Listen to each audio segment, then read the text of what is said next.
এক ব্যক্তি প্রচুর ইবাদত করত। আল্লাহ পাক তার ইবাদত করার জন্য পাহাড়ের চূড়ায় একটি সুন্দর জায়গা করে দিয়েছিলেন। সেখানে ডালিম গাছ, ফলের গাছ সবই ছিল। সেখানে কোনো অভাব ছিল না। হাদিসে এসেছে, লোকটি 500 বছর ধরে ইবাদত করেছে। কিয়ামতের মাঠে এই লোকটির অবস্থা এমন হবে, তাকে আল্লাহ তাআলা বলবেন, যা আমার রহমতের জান্নাতে চলে যাও। ওই ব্যক্তি বলবেন, আমলের কারণে। আল্লাহ পাক বলবেন, যাও, আমার দয়ায় চলে যাও। ওই ব্যক্তি আবারও বলবেন, আমলের কারণে।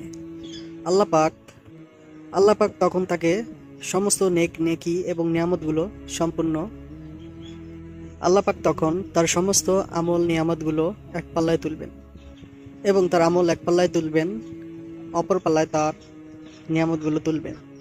একটি চোখের যে পাওয়ার নিয়ামতের, ওই লোকের 500 বছর ইবাদত করার একটি চোখের তার নিয়ামতের মূল্য হয়নি। তারপর তাকে বলা হবে, ওকে জাহান্নামে নিয়ে যাও।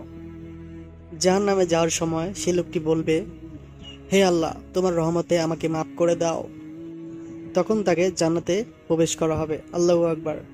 আমাদের আলোর পথ ইসলামিক চ্যানেলটি সাবস্ক্রাইব করে পাশেই থাকবেন এবং ভিডিওটি কেমন লাগলো তা কমেন্টে জানাবেন। ভিডিওটি একটি শেয়ার, একটি লাইক করতে ভুলবেন না।